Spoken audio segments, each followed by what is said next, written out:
Hello everyone, আসসালামু আলাইকুম। সবাই কেমন আছো? আশা করি সবাই ভালো আছো। সকালে ঘুম থেকে উঠেই দেখি আমার বড় ভাই চট্টগ্রাম থেকে চলে এসেছে, আর সে পতেঙ্গা থেকে আমাদের জন্য একটা বড় একটা সামুদ্রিক শুটকি মাছ নিয়ে এসেছে। আর এটা আব্বু বের করে দেখাচ্ছিল। আব্বু বলছে অনেক বড় নাকি একটা মাছ নিয়ে আসছে, আর আমিও তাড়াহুড়ো করে ঘুম থেকে উঠে মাছের ভিডিওটা করা শুরু করে দিলাম। তোমরা দেখতেই পাচ্ছ কত বড় মাছ। আমি কি বলবো, আমার হাতের 2 হাত এরকম প্রায় বড় হবে।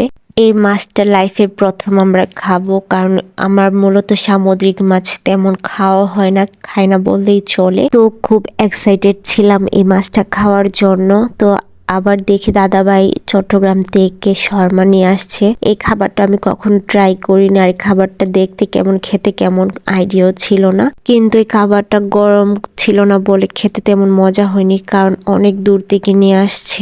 এটা হচ্ছে চট্টগ্রাম থেকে ময়মনসিংহ আসছে, তাই এটা ঠান্ডা হয়ে গিয়েছে। তাই এটা আমার কাছে মোটামুটি ভালো লেগেছে। মনে হয় গরম থাকতে আরো বেশি ভালো লাগতো। যাই হোক, সকালে ঘুম থেকে উঠে আর গরম করার ওইরকম সিচুয়েশন ছিল না, তাই আমরা ওইভাবেই খেয়ে ফেলি। যেহেতু আমরা 4 জন ছিলাম, 2টা আনা হয়েছে, তাই এটা আমরাকে 4টা ভাগ করে নিতে হয়েছে। দেখো মাছটা এত পরিমাণে শক্ত ছিল যে কুড়াল দিয়ে কাটতে হচ্ছে। মানে আমার বড় ভাই কেটে দিচ্ছে, আমার পক্ষে কাটা সম্ভব ছিল না। আর আমার আম্মু তো অসুস্থ, তাই আম্মু কাটতে পারে নাই।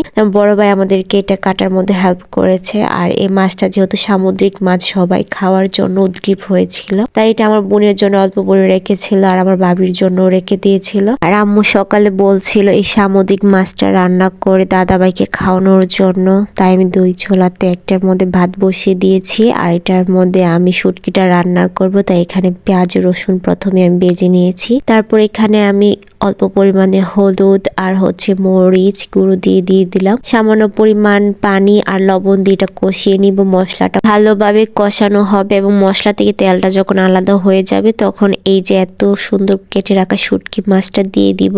আর আমি খুব এক্সাইটেড ছিলাম এই মাছটা রান্না হবে আর গরম গরম ভাতের সাথে খাবো। দাদা ভাইকে অনেক অনেক ধন্যবাদ আমাদেরকে মাছটা খাওয়ানোর জন্য।